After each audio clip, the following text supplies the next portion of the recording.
Okay, so last class we started, or rather we discussed something quite interesting, and we started our WPF. I'll just give a quick review of the last session, and then we'll talk about rest of the things. I hope you can see my screen now with lecture 11 slides. Is that true?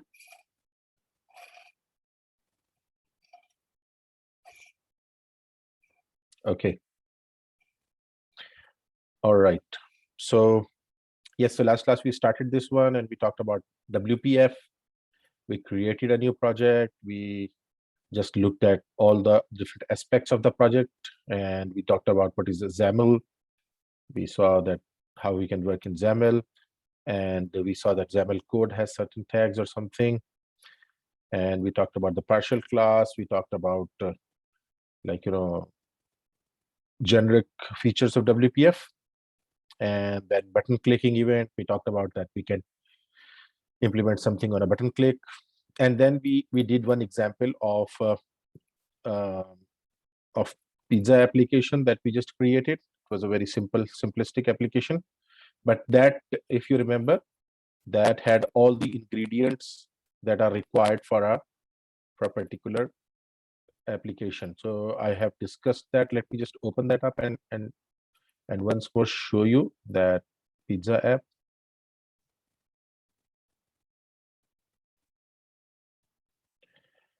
Okay.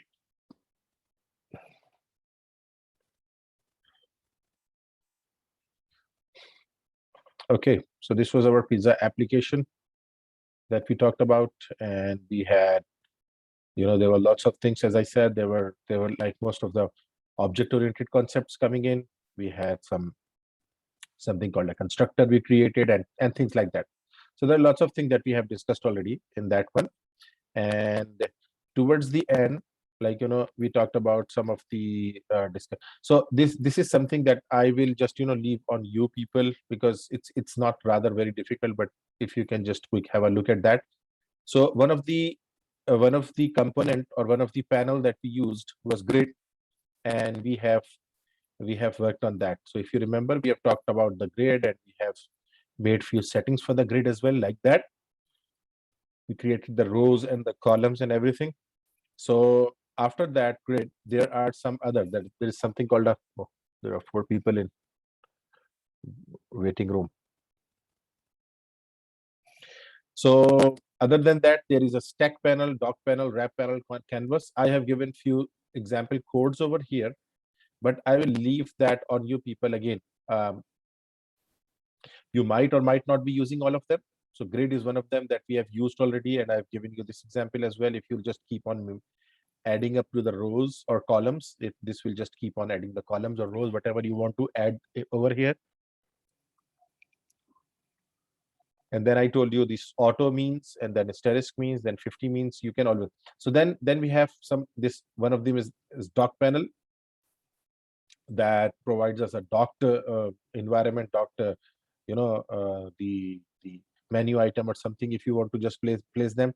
And then there is a canvas. Canvas is quite almost similar to grid, but again it has some different meanings. So I am just there were these two things that I wanted to discuss, but again, we might not have that much time to give example of each one of them. But if you are comfortable in grid, you would be able to just work effectively in any of the things. So I am stopping that over here, and today we'll be just starting. This will be our lecture number 13, and today we'll again switch our gears a bit back, because we have to talk about the project. Okay, so one thing that I asked all of you is that come up with a project team group of yourself. I'm expecting that you people have made a group. There are a few students who have sent me an email that they are they are unable to make a group. So towards the end of our topic today, I'll just feed that feedback as well, that how many people have their groups ready and how many have not. So today, as I said, we'll be just switching the gears. So in last class, or during the last session, What we have done, WPF, and developed an application containing most of the WPF basic features. So considering all those basic features, we have developed one application. But you remember that application is not persistent in nature. There is no database involved, and we have not talked about any of the data storage techniques or something. So from today, we'll start talking about managing the data, maybe saving the data, or maybe maintaining your files or the application data somewhere. So today we'll just talk about, we'll first discuss LINQ, language integrated queries, and this is a very, very interesting, important aspect of modern programming languages, and we'll discuss it today. But it bridges out the gap that was in between the languages and their data accessing. So LINQ, language integrated queries, are nowadays used for accessing most of the data sources that we have. And to access those data sources, we generally use LINQ, and we'll talk about that LINQ, and I'll let you know. Then we'll talk about introduction to XML and use it. So XAML we talked about, but now today we'll be talking about the typical XML, which is of course the you can call it a mother of XAML. XAML is basically can be considered as a sub part of XML. So today we'll talk about something about XML. So XML will use to store or to manage data. XAML, on the other hand, if you remember, was not used to store or manage the data. Rather, it was used for more of the designing purposes over there. But anyhow, we'll just today talk about the XML and see that how we can use this XML to store our some of the applications, some of the data, or maybe we can just work on them. So they will be so the documentation. Okay, let's start with the LINQ first of all, and let's talk about LINQ. Before going into LINQ, a query is an expression that retrieves data from a data source. I hope you people all know the definition of query already. You should know that. What is a query? So the simplistic definition of query is that a statement to interact with database. We use this statement to interact with DB. Usually we say that interact with database. So, but in generic term, if you talk about query is something, anything that a question is a query, you are asking to something. So here you see is an expression that retrieves data from data source. So usually we talk about, when we say data source, we usually talk about the DB databases, but query can be from the other data sources as well. Now, this is what LINQ will tell us, that LINQ will give us this facility of using the queries with all type of data sources, not only the databases. As I said, usually query is being correlated with databases always, but what I say is that this LINQ will be enabling us to use queries with lots of data sources, not only the databases. Rather, we can have different types of data sources, and we can use LINQ to just link them, right? It's a LINQ queue, like it's a queue at the end, but it's typically it basically links us to the different language. Anyhow, for different languages, we used to have different methods to access data sources. So yeah, for different languages, we used to have different methods for accessing data sources. And as I'm repeating again and again, data sources might include a database. Database is implemented something like this. Data source can be an XML document, because XML is another way of an XML. I told you that XML is one way of sending or receiving documents online, and it can be in any other form, whatever. So for different languages, we had to define different interfaces to interact with them. So if you have to bring something from DB, you need to have some other language criteria. If you are bringing for something, you need to have other criteria for XML and things like that. So this was the scenario. So for different languages, we have to use the different method. We used to have a different methods to access data sources. LINQ simplifies the situation by offering a consistent model for working with data across different kinds of data sources and formats. Now, the one of the achievement that I told you over here as well, LINQ basically does what? It provides us this feature of working with data across different kinds of data sources and formats. Now, as I said, first we used to have different environment for accessing everything. Now we are saying that this LINQ, something called the LINQ, language integrated queries, what they do is that they will be alone responsible for interacting all type of data sources that you have. So be it a DB, it will be LINQ. It will be an XML, it will be it some filing, etc. LINQ will be used. So LINQ has basically simplified this solution, and LINQ has given us this feature that don't need to have different methods to access data sources. You just use the single method and that data sources will be accessed by that. So LINQ queries consist of 3 actions. Now, interestingly, we'll see the example shortly. LINQ queries are of they have 3 actions. Obtain the data source on which you have to apply the query, create the query, and execute the query, which is also called deferred execution. I'll talk about that deferred execution in a while.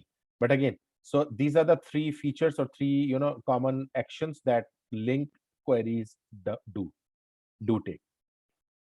So first of all, again, with respect to, if you talk about just with respect to the definition or something,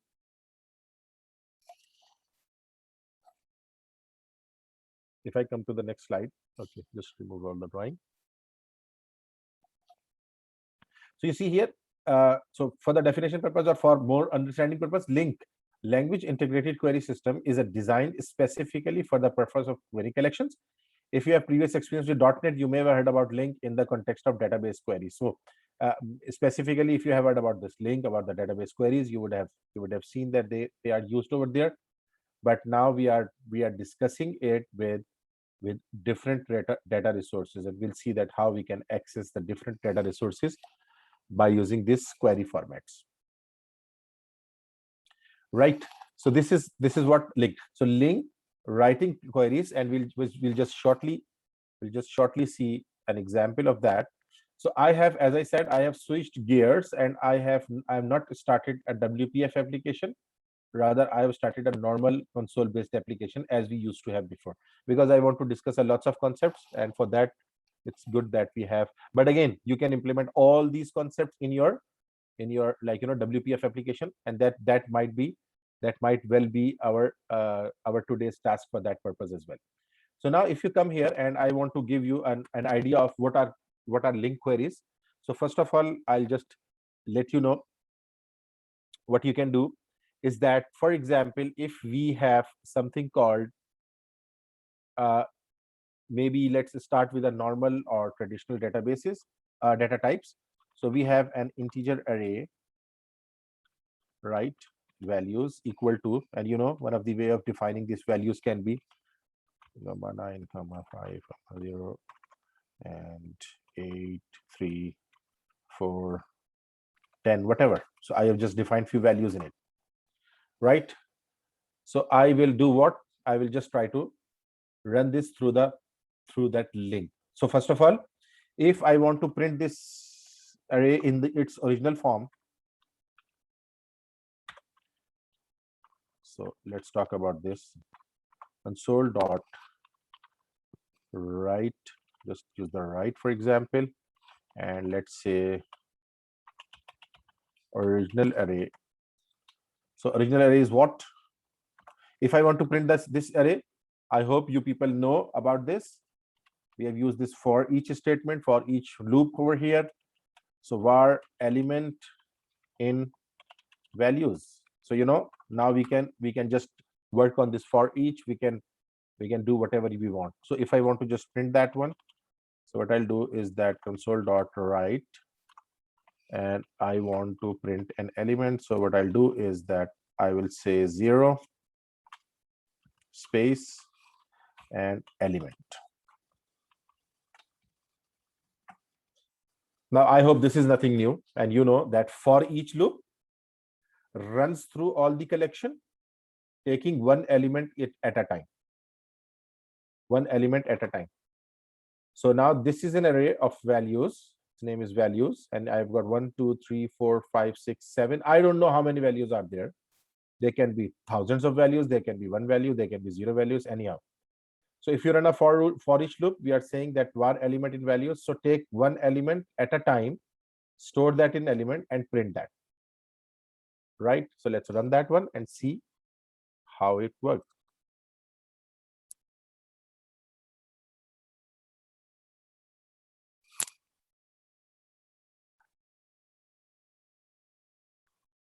So you see here, original array is 2058341 This is basically our array.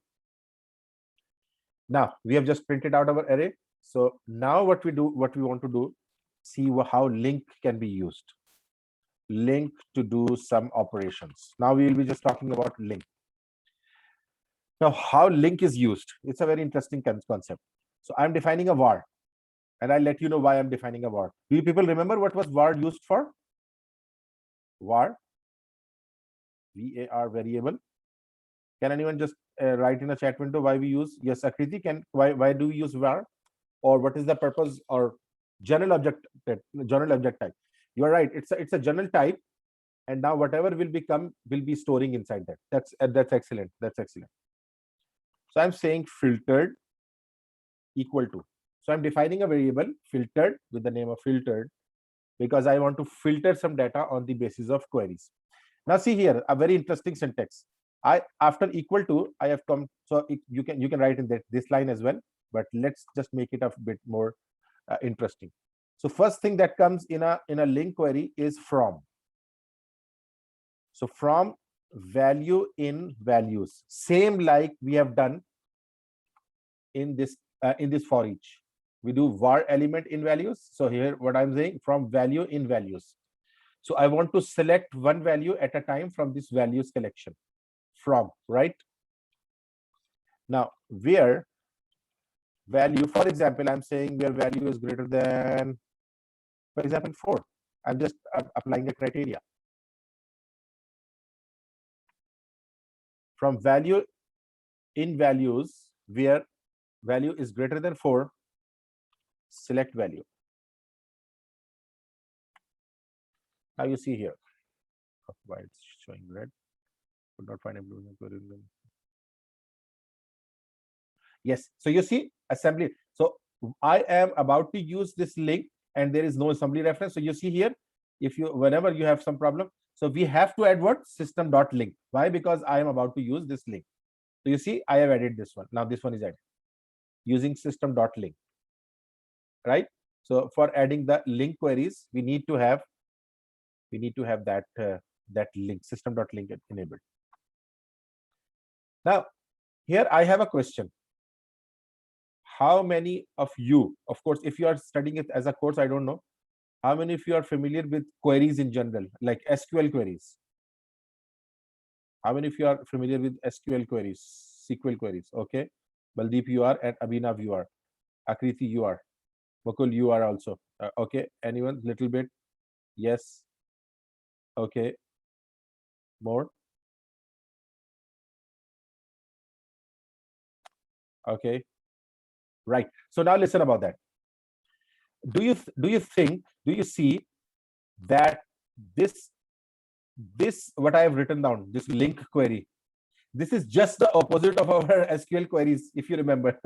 Let me just write down over here. So there is a SQL query. If you have to write a SQL query, you will write something. Select value of from, for example, values. For example, I'm just writing a query where value is greater than 4, right? And right. So you usually you do, yes. So usually values for where value greater than 4, something like that. So now there we use select, and then we go in the opposite direction. So just remember, here we have a different scenario altogether over here, that we first start with what? From where you want to bring that data into, right? So from will tell us that from where you want to bring the data in, and then where will tell us the condition, what condition you want to implement, and select value will tell us that select one value which has greater than value, like which has a 4 above 4 value,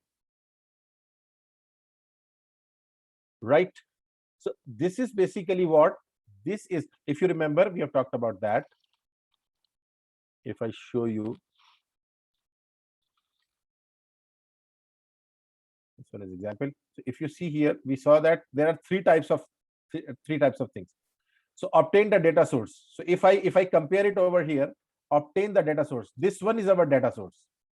So if I talk about this, like, you know, the step by step, that one, this is the step one or action one in our you know, query, link query. Action one, obtain data source. So this is the data source.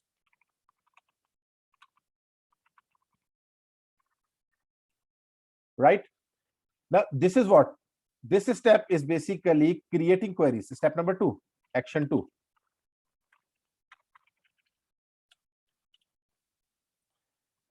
Create query. In this step, we are creating the query. So remember, this is an important part, that create the query. We have just created the query. We have not executed the query. This is very interesting part. We have to execute the query. Now, to execute the query, what we will do? Filtered has collected some elements from this collection. Now, you know, if I'm saying greater than 4, so this 2, 0, 3, and 4, they won't be collected in that one. Why? Because I've given the criteria value should be greater than 4. So I have said value in values, just go to the collection and try to bring out this value in values, where value is greater than 4. Just only take out those values which are greater than 4 and select value and select them. So as I said, this filtered now has collection of all the values fitting on this criteria. A little bit from values in values, which is just like for each part. Oh, excellent. That's excellent. So Abhinav, listen, you understand when we say for var element in values, so we for each. So for each also iterates in a way that there is a collection, and every element from this collection is brought up in element, and this for each runs according to that situation. Abhinav, that makes sense, of course, because for each is a loop, iteration loop, iterative loop for that particular purpose. That's excellent. Now you see here, when we are writing link queries, this from, and if you give it this format, and I'll give you another example, generalized our class example as well. If you give this format, it basically goes in every value of these values, like again, each and every different element of this value, store that in value, implement that query on that, and if that is greater than 4, it will select that, otherwise it will leave it out. So listen, this is almost, and that's a very good question, Abhinav, this is almost doing the same thing as for each does for us. This, and why it is doing that?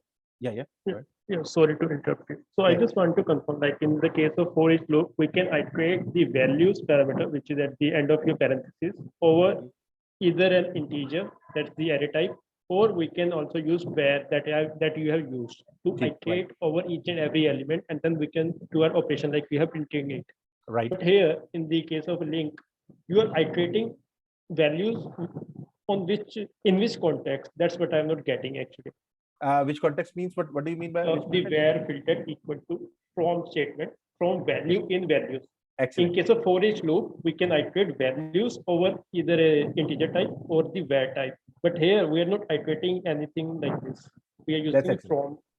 I got your point. So Abhinav, now listen. Here what is happening? First of all, this filtered, I have given this a var data type. So I think what I understand from you is how it is iterating. So you know, yeah. So link query will do what? It will just, you know, it will use this value as a single value out of this collection, Abhinav. You getting sense? What will happen? For example, for the first time when this query will run, it will go to these values and it will find value is 2. So 2 will be stored in value. Does that make sense? Like for the first iteration. Now, technically speaking, you are right. It's not a for loop, but it will go. So first 2 will be stored over here, and where value is greater than 4. Is 2 greater than 4 or not? No. So it will just go again and find the next value. So 0 will be stored in value. It will check whether it is greater than 4. No, it will not store this. Go again to the other value. 5. Now condition is true. 5. So 5 becomes the value where value is greater than 4. So what happens is that 5 is greater than 4, of course, it will select that one. And I will shortly tell you that how it stores that and what is the technical reason behind that. But right now, just listen that this from value in values will iterate through,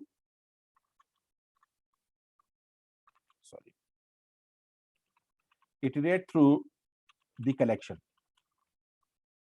So now listen, every values, you remember this. So this all values will be coming into this value, and we will be checking about this particular value and running on that one. You understand? So again, collection, single item. Abhinav, makes sense? So it will go to each element, bring that up, store that in value, and then check whether that is greater than 4 or not. Yes, Abhinav, go ahead. Actually, Professor, my question is still same. How it is iterating at line number 23 from value in values.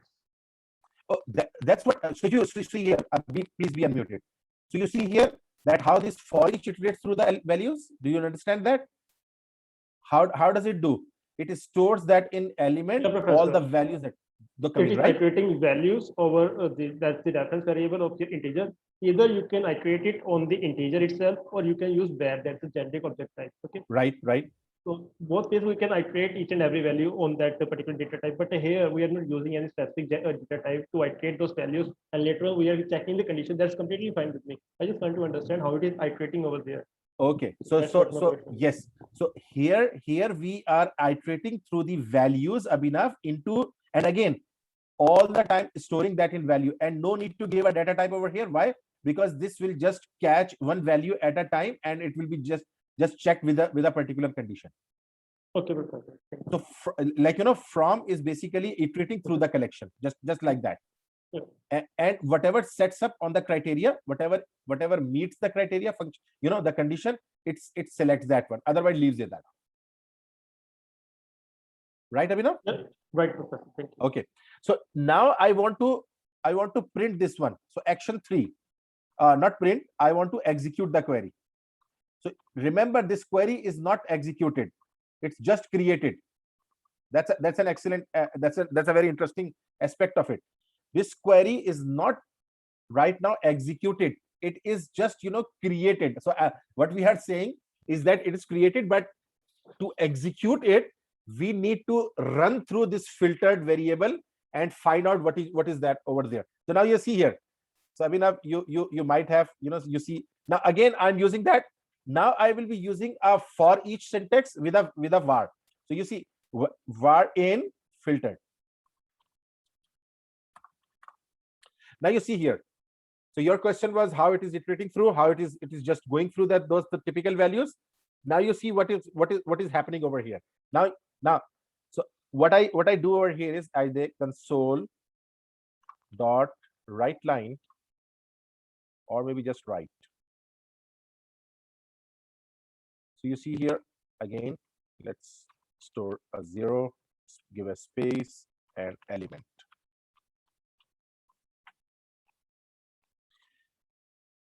Right. So what is happening now? Now I'm implementing this for each element. We're gonna print each and every element. Yes. So for each var element in filtered. Now I am asking about this filter and filter each and every element. No, it's not. It won't be each and every element. It will be only those elements which are fitting on this criteria. Abhinav, it will be only those elements which are fitting on this criteria. Because if something is not fitting on that criteria, that will not be printed over here. Why? Because now I'm talking about filtered, not values. You understand what I'm saying? Let me just make a, yeah. So console dot write, or maybe write line. Write line, and I just want to place a dash line so that we know that what's going on. Now let's run this application and see.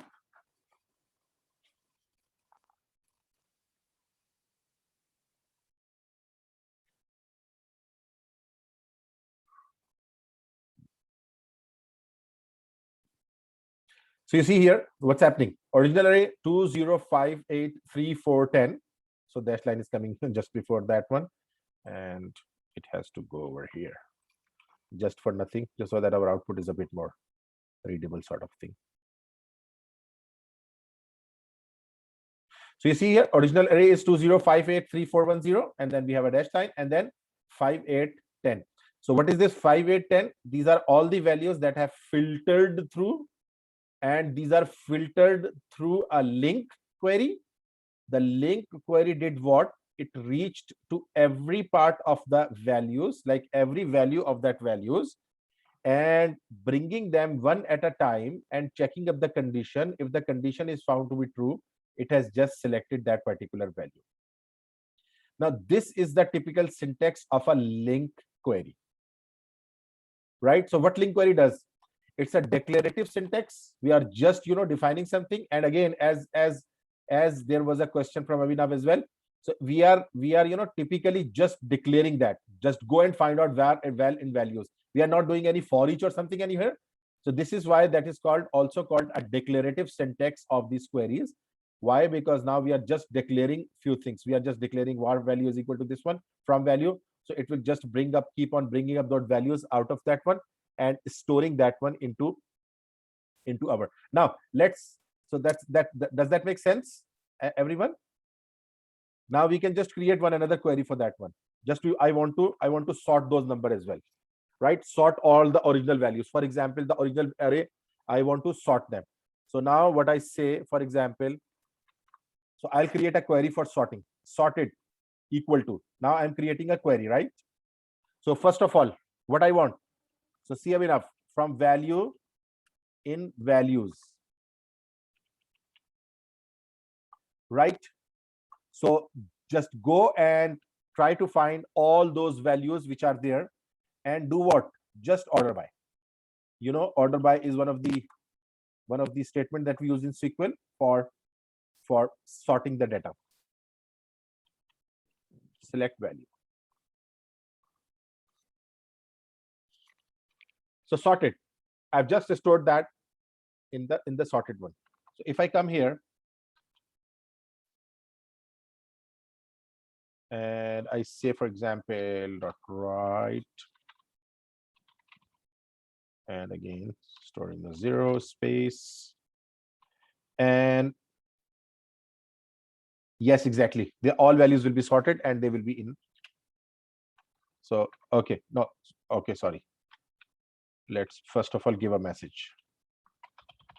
Original array sorted now, right? So we want to just tell that now the original array has been sorted. Give it a new line, or maybe the big line over here. All right, so now I want to just print that one. So you know how to print that for each. Again, same concept, where element in sorted, and just console.write and okay, I'll just remove that, no worries, thank you. So I want to just print that element over here, so I'll do what, 0 and then element. Thank you for mentioning that, Deep. I have missed out a comma without for any reason. Okay, so now let's see that what happens.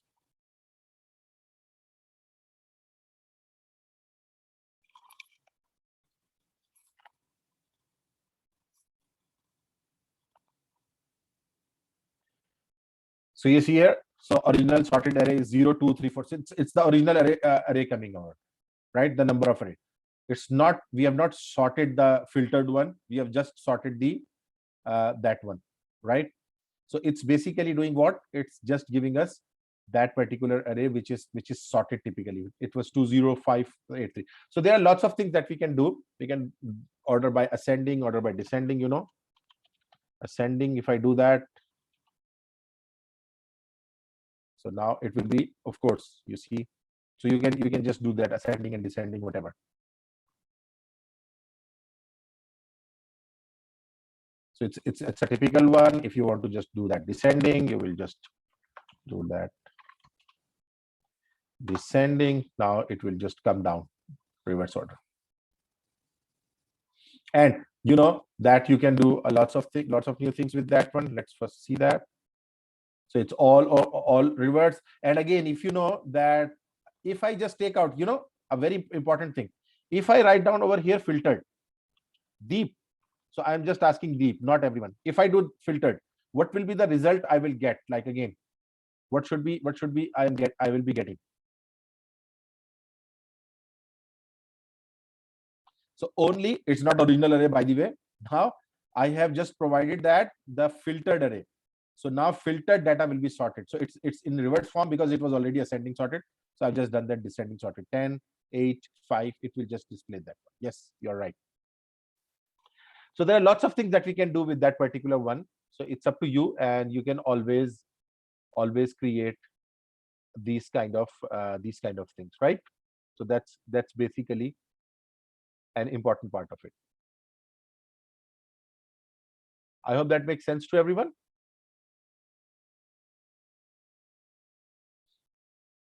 Yes. Others, there are only 2-3 people who are responding. If I may ask the others to jump in and let me know that whether they are able to understand or not.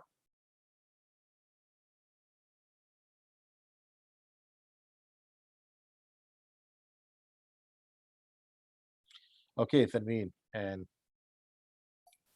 Akriti. That's good. Excellent. That's excellent. So now I can understand that most of the people, they are now getting that. Okay, so now let's take one example of creating our own class. And like, you know, this was the generic data type. Generic data type means it's a collection, array collection, and we have done on that. Now what I want is that I want to implement that same thing in. So I hope you understand the concept of this this link now.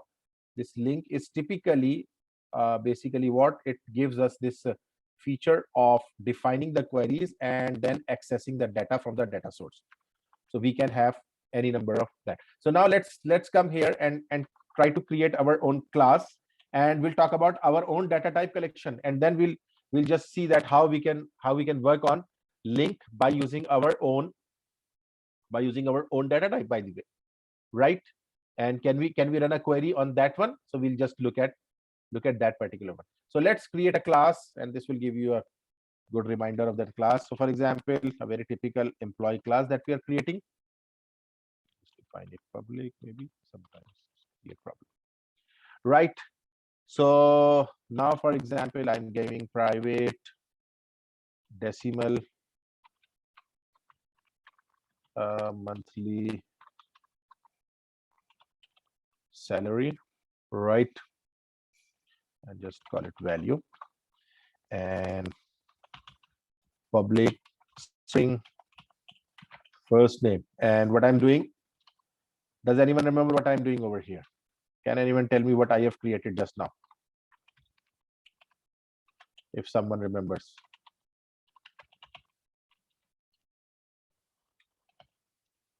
Auto implement property. Yes, enough. I hope you were, of course, you remember that. That's properties. Yes, not only properties, rather auto implemented properties. So this first name. So I'm just defining a monthly salary. I've defined as a normal variable. Otherwise, I have given auto implemented property for that one. Okay, now let's create the constructor for this class. Public employee, and that will accept, for example, 3 parameters: string last and decimal salary, right? And let's set them up. First name, you know, we have defined the property, so we can define first in it. And last name, we have defined a property equal to last that I've passed, right? And we are defining another monthly salary, which is not there, by the way. This variable monthly salary, no, I don't want this in this one. Rather, I want to create a monthly salary. It's not allowing me. Neither. Let's first of all create. So I want to create this monthly salary with some conditions, for example, So let's create another property of monthly salary, public decimal monthly salary. So again, I want to keep it different from that one. So now in monthly salary, the get is simple. Return monthly salary value. Okay, value spelling is not correct. I will just make it correct. Otherwise, it will just be a problem later on. Right, so it will just simply return the multi salary, and now I want to implement something with respect to its. So now set, I want to set it with some particular condition. For example, I say if value is greater than or equal to 0. Now here this value is, again, you remember, this value is the property value that comes up if we pass it on a value, right? So here this value is different. That's why it's in blue color, by the way. So equal to value, right? So we are just defining it that if the salary is greater than 100, you can just give any condition. For example, that it has to be greater than 5,000, 2,000, 10,000, whatever. So this salary. So that's why we have just we have just set up this one. So this is the set for this one. If salary is greater than that one, then you just do that. So now if that is the case, now we have monthly salary object as well. So equal to salary, right? So I have just defined that one. So this is my private variable, and this is the property, open world property for that. I hope you people remember all these concepts. I dearly hope that you have not forgotten that one. Now I'm doing another very interesting thing over here for objects, if we have not done already before. So I am overriding a function toString.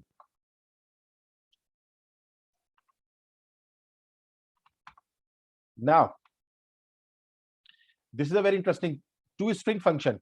So it's a by default function that comes up with all the objects. And if you want to print your object in a particular format, what you do is that you will just overwrite your this function. So this is what I am overriding, a toString function that will return a string. Is that right? So now what I do is that I will be returning a string formatted for myself. So I'll say string dot format. I'm implementing a format on my string, like again all those which will be coming. So for example, if I write 0 and I write 1, I'm giving you something interesting, something new today. And 2. So what will be this first, second, and third? So this will be first name, comma, last name, and comma, monthly salary. Right? First name, last name, and monthly salary. I want to print them. Now, if you remember, or if you have worked in format specifiers, there are certain format specifiers. Rather, if I technically tell you field width specifier, do you people know field width specifiers? I'll just give you an example. I'll just Google it.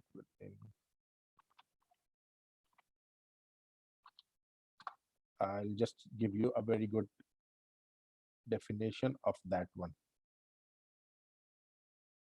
because I want to use it over here, and I would like you people to just know about that. Okay, just let me have a look at it. If its documentation contains about that one, then I'll just let you know.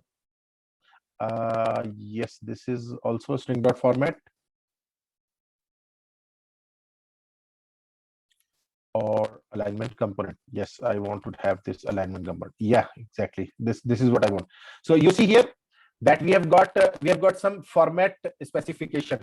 What is this composite formatting? So again, I can define my output in a typical syntax. So for example, if you see here, this is alignment component. So option alignment component is a signed integer indicating the preferred formatted field width. I want to define the field width of my element.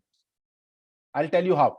If the alignment is less than the length of the formatted string, alignment is ignored and the length of the formatted string is used as the field width. So if again, so you have given a length and it's not matching that length, it means that it would be ignored, and I'll tell you how to use that. A formatted data in the field is right aligned if the alignment is positive, and left aligned if the alignment is negative. If you will give negative alignment, it will be negative. So you see here, come here. I want to give you something. How we do that? You put a comma and put -10, for example. What does that mean? You see, what does that mean? Let me show you. It means that a format, if the alignment is positive, alignment value, if you give positive, it will go to the right alignment, and if you go, it's a negative value, it will go to the left alignment.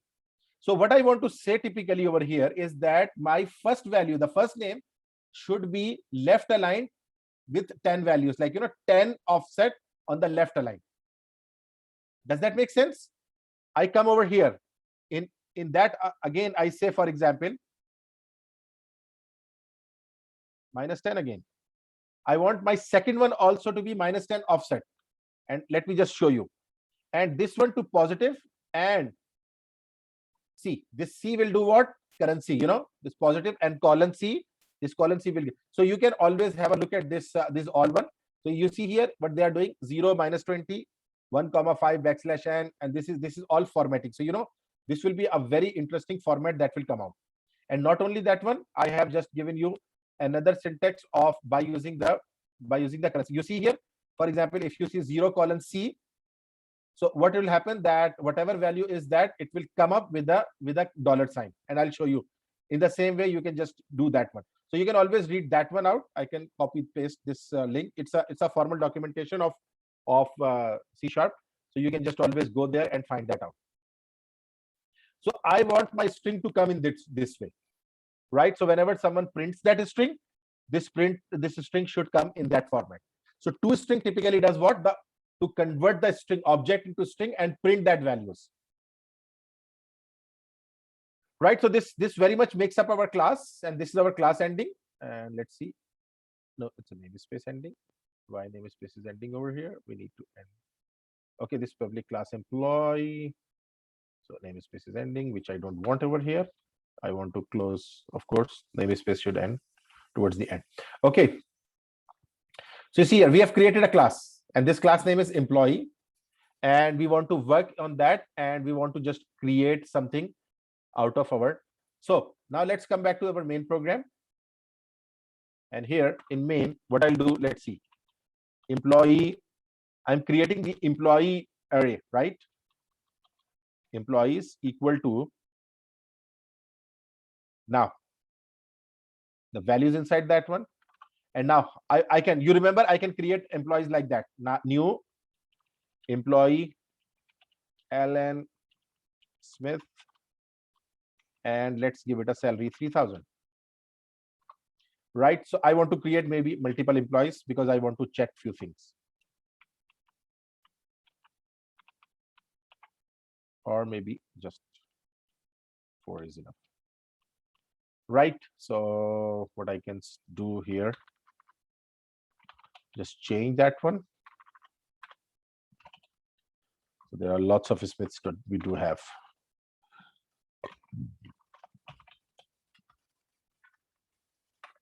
Right? So there are lots of Smiths we have. Let's change. Oh, it won't be, sorry, it won't be inverted comma, it would be comma, right? Because we are creating multiple objects inside that one. So this has to be the comma, and this won't come. This might be also be a comma, right? So now 4,000, 5,000, 2,000, 13,000, just to change few different things. Donald, right? So this is what we have just created, an object of this one, right?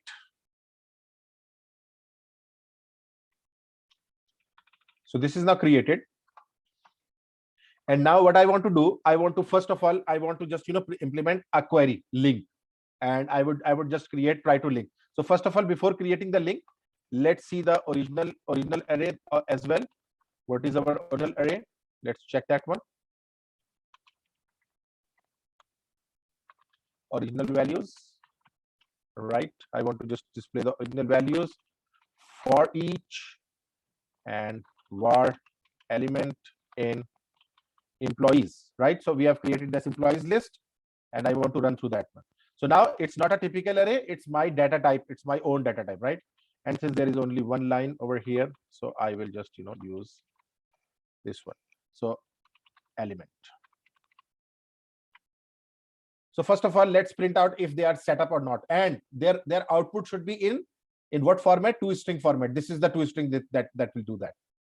So run that one.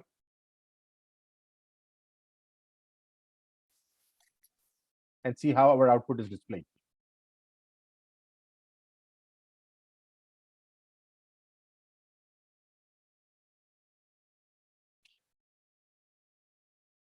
You see, it's all left aligned, and we have got these values over there, right? So we have got these two names, and this is coming in a tabular format. So this is what we have created. Now I want to create a link query. So I am creating a query. For example, I want people between like all those people whose salaries are between 4,000 and 6,000, for example. So between 4K, 6K. I'm just creating a query, right? So now to write a query. So first of all, what we do from Abhinav, now your question will again come from E in employees. So Abhinav, I will stop here and I'll ask you, because you have asked the question. You understand I am trying to bring every employee one at a time in E. Does that make sense to you, Abhinav? Here, collection, we are running through. Excellent. We are running through the collection and we are bringing one employee at a time over here, right? Where E dot, so now condition, now the condition greater than 4,000 and E dot monthly salary is less than or equal to 6,000. For example, let's make it less than or equal to and greater than or equal to. So monthly salary is greater than or equal to 4,000 and less than or equal to 6,000, right? So if it is the case, select E. So now here, tell me, what is the collection? Collection is this employees array that I have created, right? And what is the query? This is the query. Query is E from employees, bring one employee at each at a time, check their salary. If the salary is greater than 4,000 and less than or equal to 6,000, they should be included in the list, right? So now what I'll do, I will just, here I will display console.writeLine employees between 4,000 and 6,000 salary are, right? So now print that. So print, we use that for each, same for each element in, what should I write? Between 4K and 6K, right? Because now I am running through that collection between 4K and 6K, which will contain all my data with respect to the link.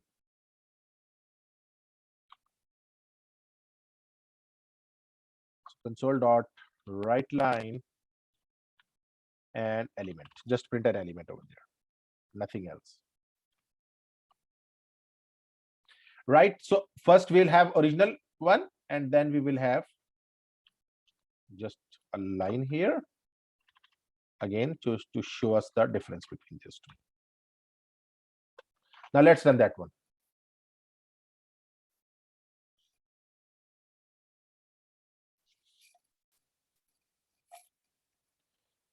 Yes, exactly. Let's see how many values are coming. So you see only two values are coming because two of them have salaries in between 4,000 and 5,000. Now if I just change this salary to 6,000 again, says to 6,000 for example, and this one to 4,500. So again, now names will be increment, like more. There will be 4 names over there in my output. 1, 2, 3, 4, 5. So we have 4 names because now they have salaries more than that. And if you see this dollar sign is coming, why this dollar sign is coming? Because of that C that we used as a switch in our toString overriding method. right? So this is what we have created, a simple query over here, and this is link query. And you can always do lots of things in this condition part. Whatever you want, you can just implement that one over here. You want to match some string, you want to match something, you can just write queries like that. So far so good. Everyone is following me alongside with the code and everything, because we have got lots of queries we have discussed. Now I'll talk about something different. We'll switch some gears with the XML something, and then we'll talk about those typical things as well, right? So let's take a quick break of 10 minutes and then we'll be back. So everything is okay till now. Let's take a break and then we'll be meeting after 10 minutes. So we have talked about, effectively, this is the example. I have given that in the slides as well. You can always have a look at it and we'll talk about that. So in essence, we have just talked about link, and now I will be discussing, or again, as I said, we'll be switching some gears and we'll be going to something called XML, and then we'll talk about their collection and their their combination, maybe later on today or tomorrow. So now let's start with XML. Now XML is one of the ways to organize data. So we want to organize the data. As I said, why we have studied this link as well, because now it's a collection and we are running through that. In the same way, we want to organize our data into some of the persistent nature, and then we want to basically we want to just run through that data by using the link queries or anything at all. So we'll be ultimately reaching to the databases, how to write in databases and things like that. We'll just talk about that typically. So XML is one of the very, very popular format for the data exchange. Not only data exchange, but to keep the data, the organize the data and all those things. So this XML has come from extended markup language. And you remember, if you just add an A in between that, this becomes XAML, and that's extended application markup language. So it's extended or extensible. Sometimes some people say extensible. So anyhow, so it is one of the way to organize the data. We can use XML to organize the data. XML does not optimize the use of data, but presents the data in more readable format. So it never does any any processing by itself. Rather, it presents the data in more readable format, and we'll see shortly what does that mean, to be something to be in a more readable format. I'll just let you know about that readable format. What is that readable format as well. So we'll talk about that one as well. So it's basically what that XML, we will be using XML to just right now to store our data, to organize our data, to look into it, and maybe to create some data types or something like that. So now if you want to just run through that, let me just show you an example of that one. I was just opening up. So this is, rather, let me just copy and paste that one into our environment, then we can work. So now this is our program. Now what I'm doing right now, I have gone to my project, right click on it, add, and add a new item. And what new item we want to add over here? We want to add an XML file. See here, XML file, right? So you can name it anything. I am calling it, because I've just created this one, article.xml, and add this file. All right. So I'm hoping you will be following me up.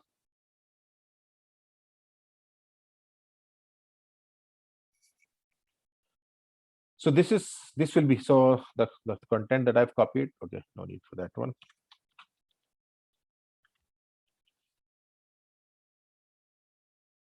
Why it's giving that one? Okay. Now you see here. So this is now what I'll do is that I'll copy and paste this one in the chat. If someone wants to, again, don't type that. So I've just created a document for you, and I will just talk about what does that mean and how XML is basically run and things like that. So today we'll see that how we can just implement different kind of things in our XML documents.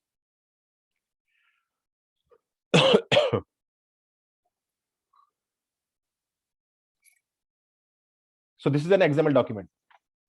Now, an XML document is effectively what? For example, I've just created it as a for example, just removing this for the time being, and I'll tell you why I just added that one. So it's an article, for example. I wanted to print an article. So I have created an article tag in which there is one title tag, there is a data tag, and there is an author tag. And author has inside first name and last name tags, so their names. And then there is a summary, or maybe the main central idea of the tag of the article. And then we have the content tag that contains all the content of our document. So this is our XML document. Now, so XML does not optimize the user data, but presents the data in more readable format. So if you see that data becomes in a more readable format in XML, otherwise it does not do anything by itself on the data. So we have got this data in a more structured or in a more organized way. Other than that, it's not doing anything for all for us. So this is the example. Now there is a very important concept of it. I hope you are familiar with the concept of tag. So this is called a tag. For example, if you see, this is called tag, and this is called opening tag, this is called closing tag, right? So we have got multiple tags over here. This is another tag with title, opening and closing tag. This is again date, opening and closing tag. So in the same way, we have got this tags. So there are certain rules to be followed while creating XML documents. So XML file consists of tag enclosed into each other. So there are tags that we create, and they are enclosed into each other. There is no predefined structure of the data in the field. So there is no predefined structure. You can create your own structure. And that is one good thing about XML over here, is that there is no predefined structural implementation. Rather, you can create your own implementation. And why we are saying that? Because if you know, there is something called HTML. In HTML, you have to have a predefined format of the data. And there are predefined tags. Yes, Abhinav, you're right. User defined tags in a user friendly way. So you can always define that. So again, the article that I have created, you can add any elements of this. So there is no hard and fast structural implementation right now, but there is a separate story altogether, that we have document type definition. If we define them, that would define that how document should look like. But anyhow, we are not talking about DTD or XSL right now, but we'll talk about that. So a user friendly environment where you can just define any types of tags, and you can define any types of elements. And this becomes an article for myself. So article is generally no tag, for example, and I'm creating my own tags. So this first line, it tells us XML version 1.0. A very interesting fact about XML version 1.0 is that this is 1.0 till maybe just from the day of beginning, that when first time someone used this XML word. It's always 1.0. It's not changed, by the way. I don't know why, but again, it's not changed. And encoding UTF-8, this is a very popular encoding that we use. So this is the declaration of XML. Remember, this is not XML tag. This is XML declaration. Whenever anything is starting with a tag sign and a question mark, it is considered as a declaration. It's basically a declaration for us, right? So, and then we have just defined an article tag inside that. So these are the tags XML. So there are certain rules to be followed in that one. And what are those? In some cases, there are no predefined. In some cases, the data is totally different from every tag. In others, it represents an array-like similar structure, like it's something from somewhere. But anyhow, if you see here, what I was showing, if you see here that it can have different data as well, as I said, or maybe in this article, I can just add more articles in it. For example, I can say that articles, for example, and I create a root element of there, and I say that there are multiple articles inside that one. So for example, I can do something like that as well. I'm creating an article, and I say this article will be containing that one. So right, so there can be anything that you want, and you can just implement those typical things inside your document. Okay, so if you come over here, rules for XML, there are certain rules for XML. What are those rules? There are not too many rules for set. So there are not that much rules, but anyhow, you will have you can just have these one rules. So the tag article is called an opening tag. So this article tag over here is called an opening tag, right? Secondly, every opening tag must have a matching closing tag. this is an interesting fact about XML, that before XML in HTML, we used to have something like this. If you remember BR tag, if someone has worked on that, BR tag was there. So, but you see in XML, it always provides you a pair of that one. You cannot define a singular tag. And again, if you have a tag that does not have any component, we can do something like that. But I don't know, XML might not accept it. XML document cannot contain multiple root element. Okay, it's not root element. I don't want this root element. I want it to implement. So you see here that you people know when there is a tag that does not have anything, we make it an empty tag. For example, let me just tell you another. So for example, user has no last name. For example, we can say that a user has a single just first name. There is no last name, for example, this user. So what we can do, that we can just define something like that. We can define the tag name and a / ending. This is typically called an empty tag.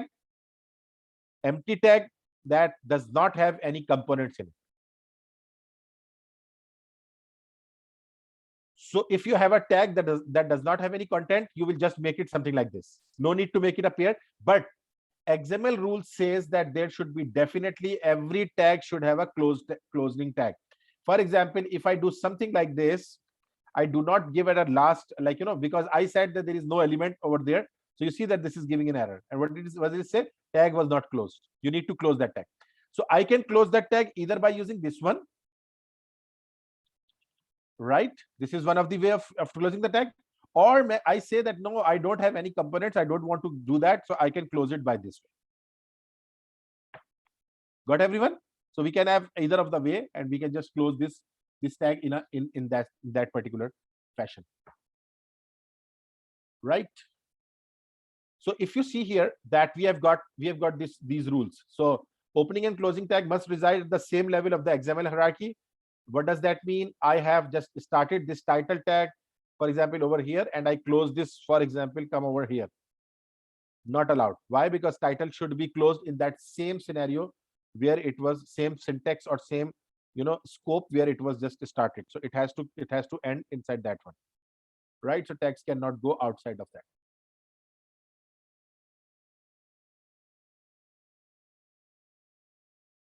So mostly, if these are the rules that we have to follow, if you are following all the rules, we'll say that the XML is considered as well-formed. XML will be considered as a well-formed XML. Otherwise, it's not a well-formed XML. If you just break any of the rules over here. Now, every element is allowed to have a text enclosed between opening and closing tag. This text is called tag data. So like that, if you have a John, for example, so this is called the tag data inside that. The data can be stored inside the opening tag. This tag data is called attribute. So again, you can do something like that attribution as well. So attribute is what? Name type is equal to first and John, for example. So now this will be considered as the attribute which is representing this tag. So this name tag represents first tag, like first name, and maybe there is another name tag that represents the second, like last name. So anyhow, what is happening is that it says that now we have got attributes also. The attributes can only be stored in the opening tag and never in the closing tag. So you'll always be using that. So what we can do over here is, for example, title, and you can say that, for example, I'm giving a date, for example, over here. Title date is equal to January, whatever. Just giving you an example. So now this is basically called as attribute. Title date equal to January, for example. I'm just saying one of the attribute over here.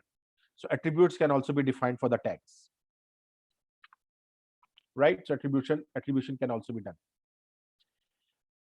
Okay, but attribute will also, this is important. Attribute will always come with the starting tag. It will never come with the ending tag. Of course, this makes sense. It's a very no sense sort of thing if you define that over there. Okay, just hold on a minute for that one. So now let's talk about example reading an XML file. So now I have created this XML file, and I want to create, or I want to read this XML file into my document. So I'll tell you multiple ways of doing that. Let's see if the first way. So this is our XML document, and I want to read that in my program. Okay. So what I want is, I don't want these things. Again, you will get this code. Make it a comment. And we can leave class because class will not hurt us unless we create an object of that one. So now you see here, how can I do that? How can I add, or how can I read an XML document? And right now, as I said, I will be giving you multiple things. First of all, what we need to do. So we need to add few files, or we need to add some namespaces. The first namespace that we need to add is system.txt. And the second namespace that we need to add is system.xml. We need these two. So add these two, right? And now come over here. We have added two namespaces, system.txt and system.xml. And these will be helping us out in making the documents and creating the documents and then running those documents around.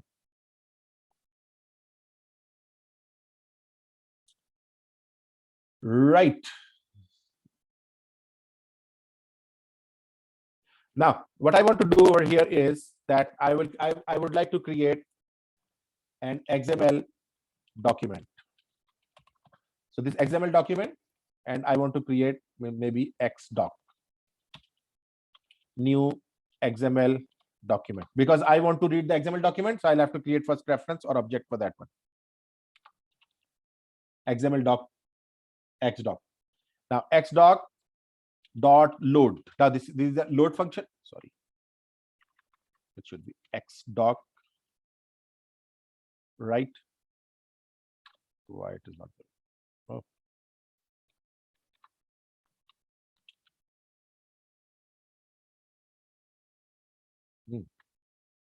Why it is not recognizing this one? Should recognize that. Okay, let me just do that the other way around. Otherwise, it should be recognizing that. Okay, so now here I have to add that I have to load that document, the document that I have created, right? So I have to create that one. I have to just add. So now, if you want to add, so you see article.xml is coming over here. One of the easy way of go there and right click and copy full path. I've copied full path of this document, right? And come over here and put that path over here inside this one. And if you remember verbatim literal, I will have to make it a verbatim literal, otherwise it won't accept that one, right? Okay, why it is not the name x does not exist in current one. Okay, why not? Example document, you can use this load, validate, edit. It's very simple. What wrong I am doing? It says that type expected and expected my token. Okay, just let me have a look at that.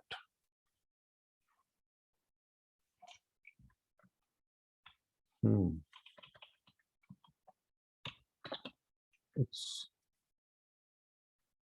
yes, that's what I'm doing. That's what I'm doing, Abhinav. But still it does not recognize it. Okay, anyhow, no problem. Let's see. Let's try to make it more generalized. ABC and ABC dot. Oh, it's not even oh my god. No one is noting that what thing I'm doing. I'm excellent.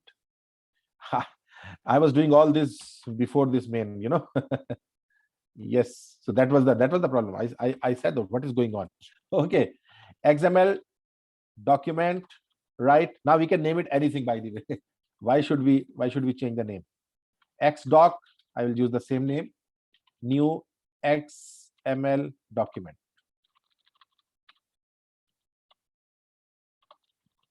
Right, so we have created XML document. That was the problem. Now you see xdoc dot load. I want to load a document, and here I have copied the path. And remember, please remember that verbatim literal, and you have used that in your mid exam as well. So you will use verbatim literal over here. Why? Because I don't want it to just read that backslashes over there. This is one of the very important and practical use of that over here.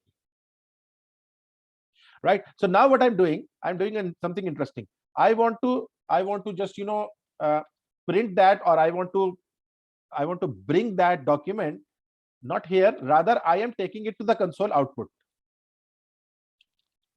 Console out. Interestingly, I'll show you what does that mean. So first of all, create an XML document by using this XML document object. We have created the XML document, and now what you have done, xdoc.load, load a document which I have given over here. And after loading, I am doing x.save. Save does what? It basically prints out, or it basically prints that or sends that document. So console.out means what? Let's see over here.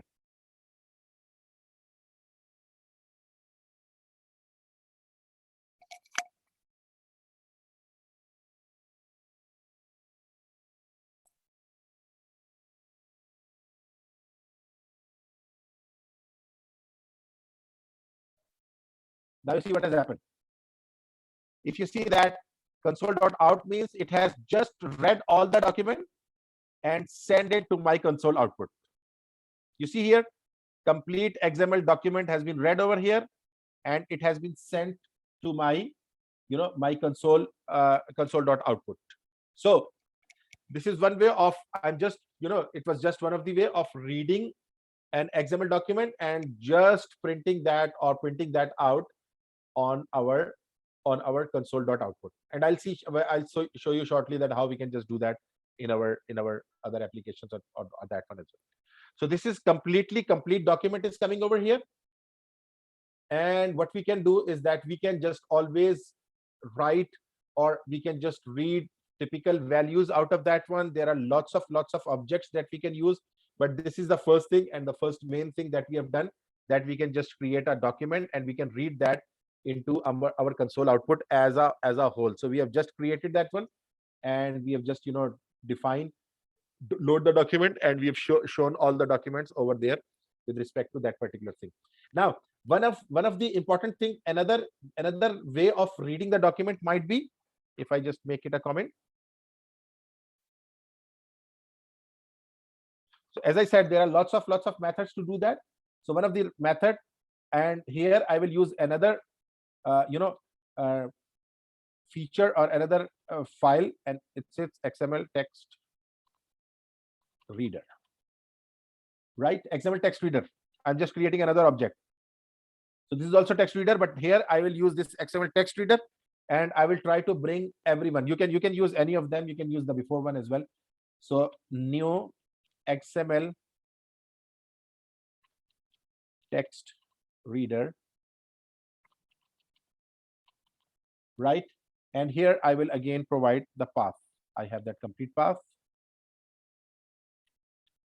I want to read that document, and again I'm using another method of that one. Not only method, rather I will also try to read turn by turn if I want to read typically some different values, right? So now I just created another XML text reader. So this was XML document. So as I said, there are lots of methods. We might be using 2-3 methods over here as well. So now while xtr.read, so unless you are reading something from this xtr, right, do something. And not only do something, let's check something. If xtr dot node type, there's a property of node type, that whether that node is a type of element. So we check that one. So first of all, I'll say equal to XML node type dot element. So is that element of element type? Is that right? So if I come over here, you see that we have got different elements. So we have got, for example, titles. For example, if I talk about, so I say that it's first of all check whether it's a proper node element. Also, what do you do? Also check xtr dot name. So name represents the name of the tag. So I say here title.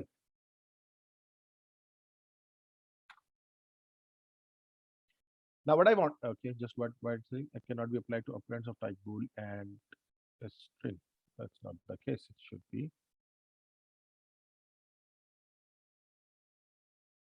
Oh, equal, right? So it's saying that one of them is a string and one of them is boolean. So right, it was quite right. So now what we are doing, check the node type. If it is equal to the node type element, it's a proper element. and its title is title, like its name is title. So name basically represents what? Name represents the name of the tag. So name is title and it's a proper node or node type of element. If that is the case, let's do something. String s1 equal to xtr dot read element string. This is another method. Okay, so there are multiple methods, but let's use this one. Read element string, right? So this is the read element string that we have. Now console.write line, and what I say, name or title equal to, right? So I want to just print that one s1.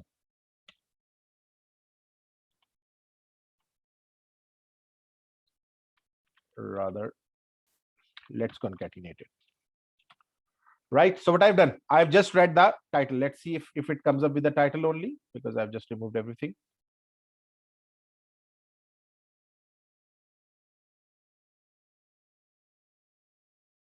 So you see title simple XML, and from where it is coming from, if you see that I have this article where simple XML has been. So that's what I was saying, that it will continue to run that, and for example for title only, or maybe just change the date as well, and I'll run that one. So if I just print them maybe 2 more times, and I call it, for example, medium XML or something like that, medium XML and July 26, just to change the data, and hard XML, right? Hard XML and July 27, for example.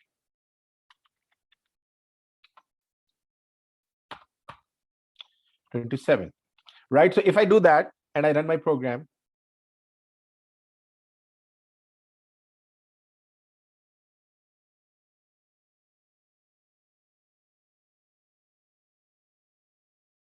you see all 3 titles are appearing over here.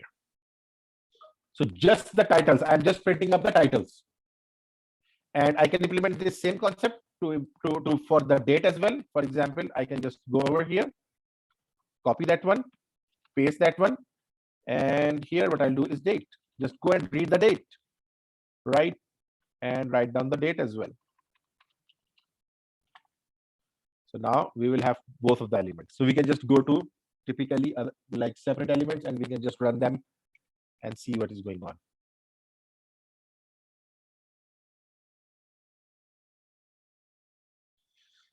So you see that first of all, title is appearing, simple XML, and its date. And then we have title and then date, the title and then date. Right. So this way what we can do is that we can typically look for the separate. So you can use XML text reader, or you can use just basically XML doc, or whatever you want. You can just use them. And so this text reader will give us facility that we are not loading documents separately, rather we are just defining it over here. So this is one good way of defining a document inside that one. Right. So these are the multiple ways of accessing them. You can use anything of kind, and you can just, we can just create this XML document, include xtr.node type with every condition.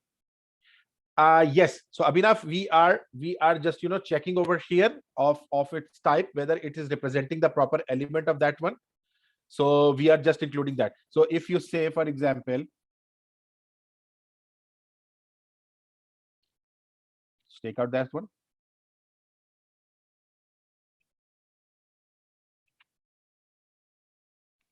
So let's run that one.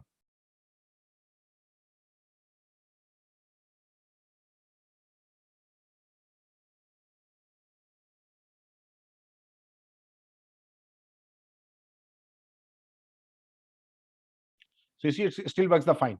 So why we are doing, it's not mandatory, but why we are doing that, just to check whether that it's basically typically representing a node or not. So you can just skip that out. It will just, just check the name. And you can even check that what are the other different types of options that are available with this XTR.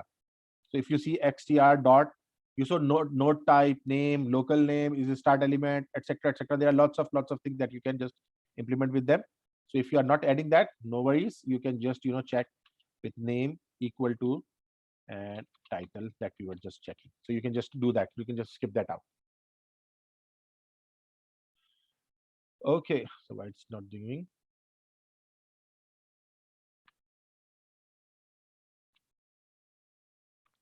Okay.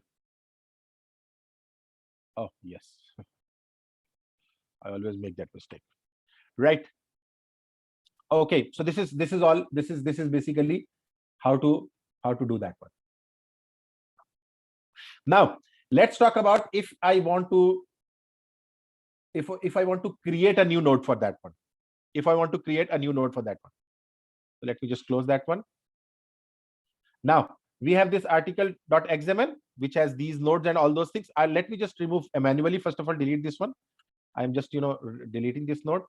Or let's create another XML document maybe. Add new item. And the item that I want to add over here is an XML document. So XML, oh, I did not change its name. I'll change name now. So I'm calling it data.xml. For example, I'm just collecting the data over here.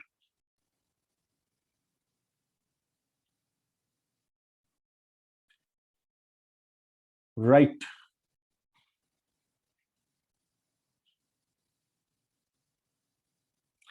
Okay, so now let's, for example, let me create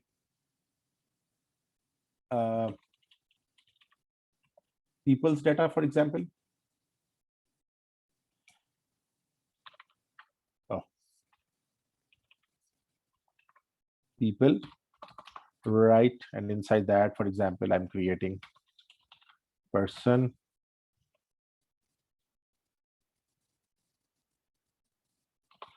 And let's take a name of the person. Michael or whatever.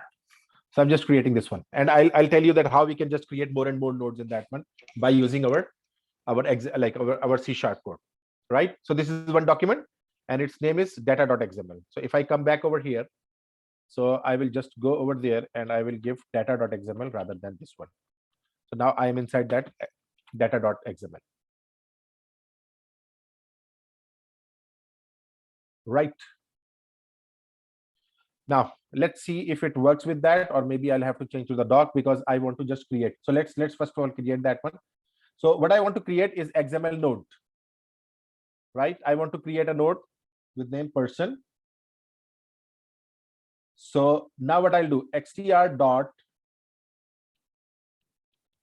So you see that it's the option is not available. Why? Because I am using the text reader. You see. So now what I'll be noting, because I'm just creating this one. So what I will need is, for example, I will just come back to this XML document, because document will give me this facility of creation. So you see here, let me just make it on comment. Right, so we have xdoc, and now in this xdoc I want to create a new node, for example. So I say xml node person equal to xdoc dot, so create. So you see now it is giving me the create node or create element option. So I want to create element, right? And the element that I want to create is, for example, person. So the name I want to give it a person, for example, right? And XML node name equal to xdoc dot create element. So I'm creating another element inside that one with the name tag, right? I want to create this one. Now there is a feature of all those things. So if I take name dot, there is called inner text. Those who have worked in JavaScript and they might know about that inner text of that element, whatever is the inner text. So I want to give it here, for example, John. Set up the inner text of this newly created element name is equal to John. Right? Now what you do, person dot append child. Append child, and what I want to append is name. Okay, Monarch, I have seen your question. I'll just reply that. Any difference between create node and create element? Yes. So typically speaking, create node and create element might work in the same way. I don't exactly have that in my mind right now. I'll just in the top of my head. So I'll just look at that shortly and will tell you. So we are just using that create element over here, and we have just created two elements, and then we have just added the inner text of this name, right? And append child. So what we have done, person dot append child. I have created that, and I have just append child over there, that the name has been appended to that one. Now this is the only one. We have just created this new node, person. I want to add this node to the document element. So you see there is something called a document element. If I go xdoc dot document element, overall document, I want to just insert that into, right? So what I want to do is that I want to insert what, person. Oh, sorry, dot append child. So I want to add this person to my whole document, overall document. So document element typically refers to the overall the document. So what I have done, let me just tell you step by step. Step number one, I have created a new element, person. I've created another new element, name. I have set up the inner text of this name value is equal to John. Then I have appended this name to my person element. So this putting that inside that one, right? And then xdoc.document element. Document elements, all document, read the all document and append child. So append child always appends something on towards the end, for example. So and this document.element append child person will do what? The created person will be appended to our this XML data.xml document. Let's first of all run that, and then I'll give you more examples of that one. Oh yes, you're right. You are right. So let's see if I it will do for that person, but let's see, Abhinav, if it does for the person successfully, we are done, because otherwise it's not a problem, because we are not accessing anything from that one. So my document runs and it runs, and now, so as Abhinav has mentioned, I have done something with the article, and the separate thing is that it has not appended that one, but let's do that with the data.xml. Sorry, let's do that with the data.xml. But it had to create over there as well. Anyhow, it had to create. I don't know. I'll just see that why it is not creating.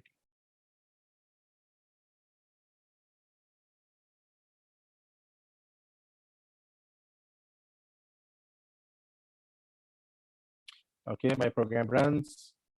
Now come to the data.xml. Now it's not creating. I have missed out something, or I have just creating some problem. Can you find out data.xml XML node person is equal to dot create element person. Name is equal to create element name dot inner text person append child name, and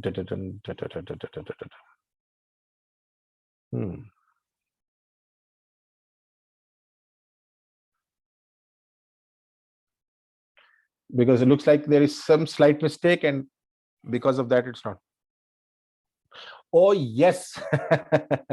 Baldeep, thank you very much for saving us.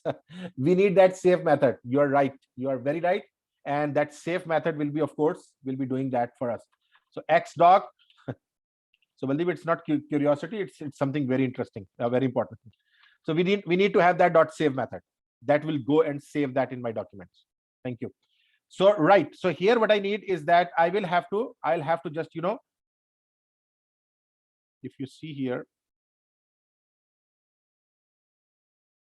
I'll take the path of this one and this path, and rather I'll copy from the verbatim little all the way. So copy this and remove this one, that one. Right. So Baldeep, thank you very much for pointing that out. I was missing this save.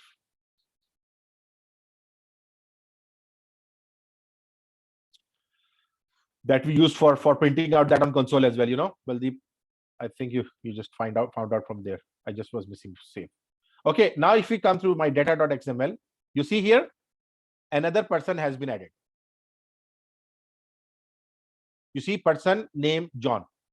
So if I run it yet again, I think it should append one more, maybe. Yeah, you see it is just keep on adding that element to over here. So I can just do do that thing. For example, I can just change for that one. Now I want to add Alan, for example. Whatever, you will just keep on adding that. You will be running that, and it will just keep on adding that one. Right, a new node is created, and a new node is created, and then the value is being saved over there. If it creates duplicate data, then it will be a problem to access those values from XML file. Monarch, no, it won't be a problem. Rather, what we'll do, I'll just let you know that here, because this is something that I am doing from a very static sort of code. What you will be doing, Monarch, you will be just maybe taking input from the user in your form and then passing that to create new nodes. And that will be our maybe our class task for today. I'll just let you know that how we'll be just doing that. But right now, just consider that it is basically doing what it is. Right now I'm just running that code, so now it just keeps on adding that one. So it's not a problem in that way. If you are just reading that, it will just keep on printing a Michael, John, etc. But it should not be a problem for you. But it is your logic that how effectively you maintain this one, that it's always creating a new node. You know what I mean, Monarch? So it's something that I am running this code. It won't be a problem, by the way, because XML is XML. You can store anything like that. So there can be thousands of John over here. That is not a problem in its original form. But the problem is, of course, that I have to just make a code that will specifically do that for me. Right. So today we have been saved by Baldeep, right? I was just thinking about that save. So save is very important. Go and save that changing into. So you see here now, if I just change that one, for example, to article 1, sorry, article. So my article document, and I do that same with this one, article. Now what will happen? Of course, that my document article 1 will be appended with this one. So there are a few very important things to notice over here that I want you people to notice, because they will be very useful in your JavaScript course as well. It's more like we are running that JavaScript something. So if you see here, I come in this article and I have got a person over there inside that. You see, it has been appended to this document, person named Alan, which I don't want, of course. I don't want it to do that. Right. So this is how we can just create a new element, and not only creating a new element, rather we can just save that. So okay, rather let me just run that again. And now I'll give you an example of deleting the node, right? So what I have done by mistake or intentionally, I have done that person, and I have just added a person in my article file. Right. So now if I want to delete that one, what I'll do, let's see. Let me just again make that as a comment, because it will just keep on creating those nodes again and again. So now what I'll do, for each XML node, and just give it a, for example, the X node in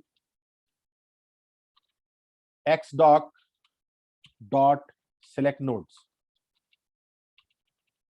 Select nodes. So I want it to just go to the select nodes and find out some of the nodes. So what I want is, for example, I say, for example, you can do a lots of things over here. People slash what I have given for the name, sorry, person slash, or no, this will be article slash person, right? I have to just go into article slash person. So article slash person, right? So I have just asked it to go into inside that one and do what? If X node dot select single node, and then selecting single node. And what is the node that we have? Name, right? And check its inner value or inner text. Its inner text, sorry, inner text equals, right? So equals what? Oh, not inner text, inner text. So equals to what? We have got Alan, for example. Alan if that is Alan, inner text is equal to Alan, do what? X node dot parent node dot remove child. For example, I'm just removing a child from here, X node. I want to remove this X node from here.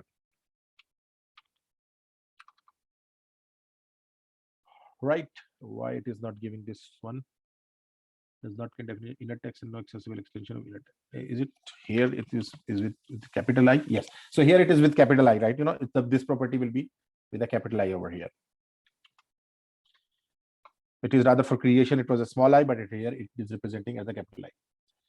Okay, so now xdoc dot save. Oh, not only this one, I'll have to again copy the path here.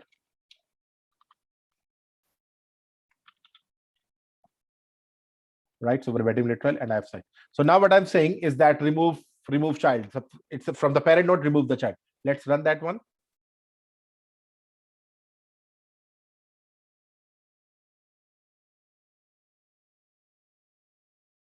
Okay, let's see if it has. So I'm working on. Oh, that's wrong. That's bad. I have to do. I'm doing for the article, so I want to write it to the article as well. Does it done and data? What does it the data.xml? Oh, this is article. Oh, so you see that it has just copied everything from the article anyhow. But there is Alan is existing over here. And now, okay, who says for each? So Abhinav, yes, for each parentheses are missing. But you know, if you have a single statement, I've just made this a single statement, right? So you can just do like that. I've just, that's why I've missed that out. But you are right. You should make it a habit if you want to just. Okay, just now run that one.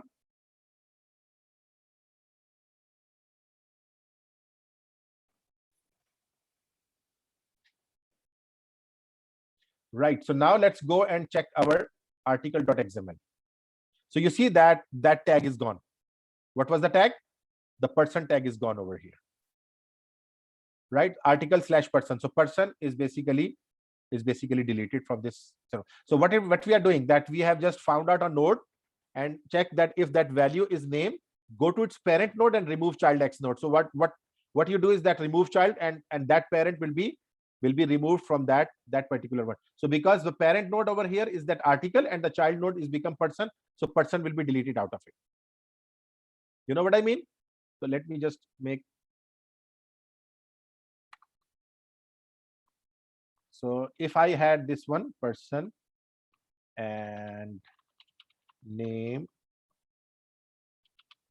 Alan, for example, right? And let's make it people. Right, so there will be multiple persons.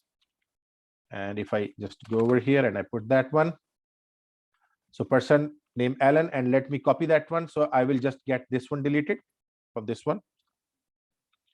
And now this is, I'm giving it John, right? So now this is the one, and now this is data.xml. So I want to work on our data.xml. I want to remove the Alan record, right? Data, and here also data. And now if I run that one,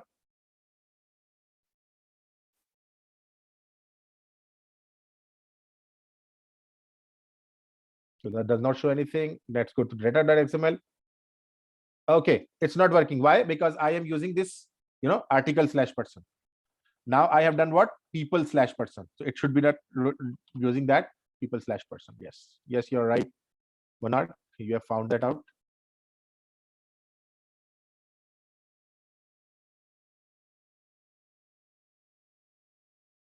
Right. So now let's go to the data. So you see that Alan record has been removed from here.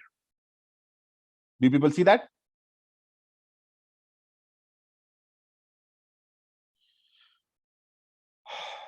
I hope this is making sense to all of you. So what we have done, we have just deleted this one, and to delete this one, I've just found out any particular record. You find out that particular record. Now what you have to do for today's class exercise, or you can call it a lab 4. Lab 3, by the way, you people have have already seen, the lab 3 is basically the Pizza app. And those people who were saying that they were unable to attend the class or something, I hope you have seen that your week 8 contents have been updated. There is a video, like both weeks, both videos are also there, and also this Pizza app code is also there. Can you please just confirm, Abhinav and everyone, that you can find that code and everything over there in your weekly contents? Okay, so there is everything. So that was your lab 3. Now what we'll be doing, lab 4, so you have, I'll just share this code with you people, and you people have this code, and you were just running that with me. So what you have to do for the lab 4, so lab 3 is that one. You can submit by tonight. I have given you time till tonight, so you can always submit that lab 3 over there. Now for the respect of lab 4, I'll be just giving you a little task for today's respect, and I'll just update that on your document. I'll just update that one.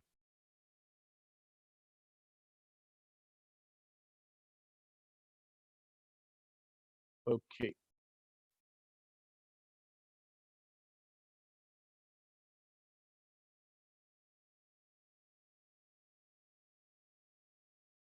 I'm just adding that to one for this. This will be our today's task that you people will be doing, and I will just let you know what you have to do over here.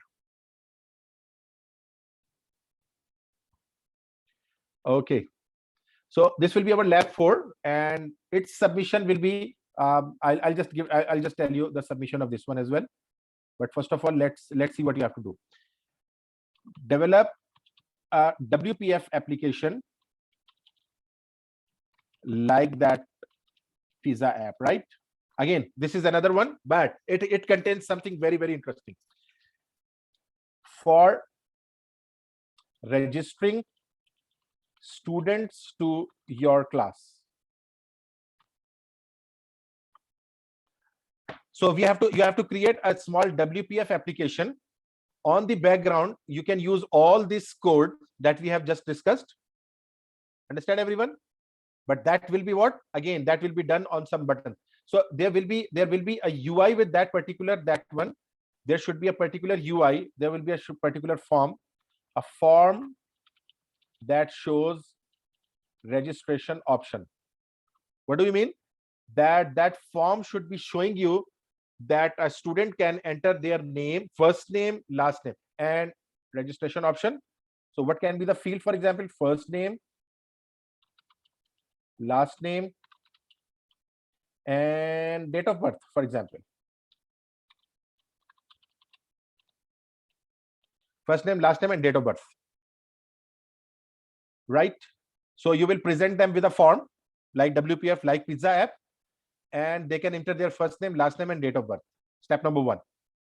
Right? When user clicks register, so there it means there should be a register button over there. When user clicks on register, the record is added to an XML file called you can call it class.xml. Are you people getting that? If you have any, because you have to do that from the rest of 1 hour, you will be just creating that application now onwards. So add it to XML called class XML. So there should be a class XML document where your form data will go, and it will be registered. So for example, as you see here, that here what I'm doing, I had created a node over here.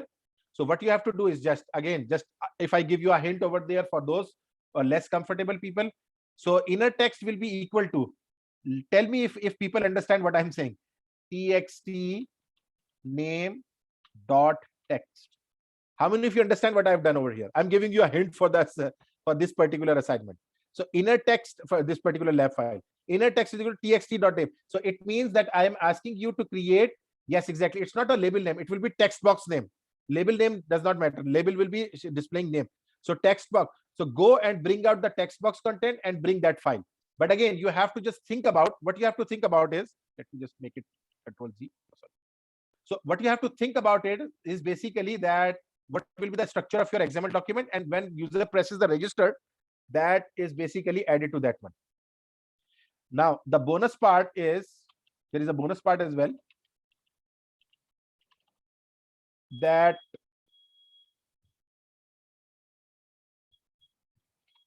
from same form, user can, like student can unregister too. What does that mean?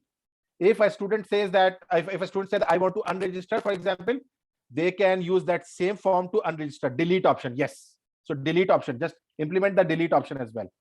And what you have to do is that, again, I have given you this code, and I'll just share this code right now with you people, so that you have got this one, because you will be just doing it right now. So again, use all those knowledge that we have done, and with this XML knowledge that we have just discussed, you have to just create new nodes. Whenever a student comes, they give their name, you have to add their name to the class.xml. Got everyone? And restriction till 1. By the way, you have to do it right now, but you can submit it by, let me just see that, by Friday you can submit that, right? So this will be your lab 4.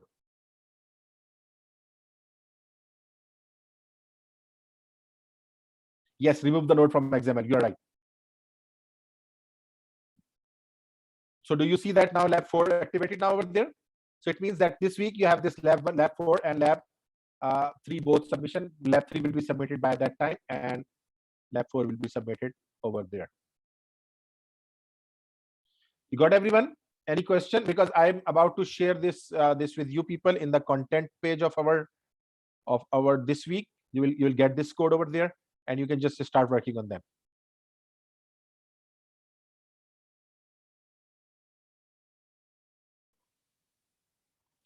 Any questions thus far? If someone has a question, they can just let me know.